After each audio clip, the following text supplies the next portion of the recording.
안녕하세요. 폴리스 스토리의 박 작가입니다. 이번 영상은 경찰 시험을 시작하는 생초보를 위한 세 번째 영상입니다. 제가 합격할 수 있나요? 라는 질문이 있었습니다. 고등학교 때 내신이 안 좋았는데 경찰이 멋있어서 도전을 했는데 과연 내가 합격이 가능한가요? 라는 질문이었습니다. 이런 질문을 했다는 것 자체가 여러분은 지금까지 살면서 공부로 성과를 올린 적이 없는 것으로 판단이 됩니다. 책상에 오래 앉아서 공부를 한 경험도 없을 것입니다. 일단 영어 점수 등 배경 지식을 떠나서 수험생으로 공부를 시작하게 되면 기존에 당신이 누리고 있던 평범한 삶을 포기해야 됩니다. 그래서 먼저 본인의 정신 상태를 점검해야 됩니다. 친구, TV, 게임, 스마트폰, 평소에 당연하게 해왔던 것들을 못하게 됩니다. 수험 바닥은 장난이 아닙니다. 당신보다 똑똑하고 돈 많은 수험생들이 몇 년 먼저 시작하고 있는 곳입니다.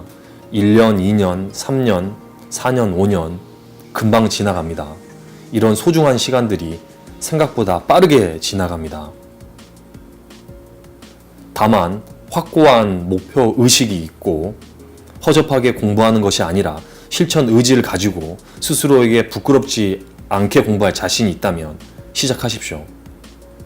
합격 여부는 공부를 시작한 후에 6개월 후 본인에게 직접 물어보십시오. 그럼 본인이 자연스럽게 대답을 해줄 겁니다. 다음 질문은 힘들 때는 어떤 생각을 하세요? 라는 질문이었습니다. 공부를 하다 보면 많이 지칩니다. 당신의 수험 기간을 알지 못하지만 기간을 떠나서 많이 힘들 겁니다. 다만 냉정하게 생각해 봐야 될 것이 있습니다. 이렇게 힘든 이유가 공부를 안 해서인지 아니면 공부를 너무 많이 해서 지쳐서인지 판단을 해야 됩니다.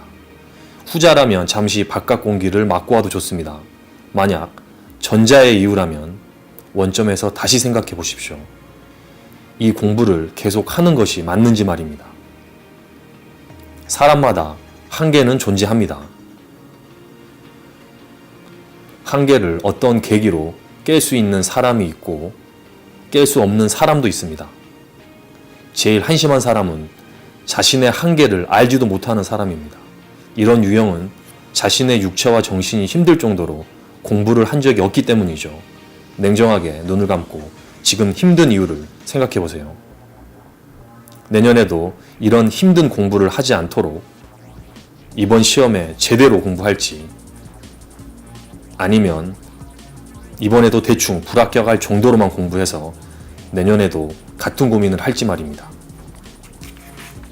마지막 질문은 기출문제집을 풀 때는 답이 딱 나오는데 같은 지문이라도 모의고사에서 풀면 왜 이렇게 가물가물할까요? 라는 질문이었습니다.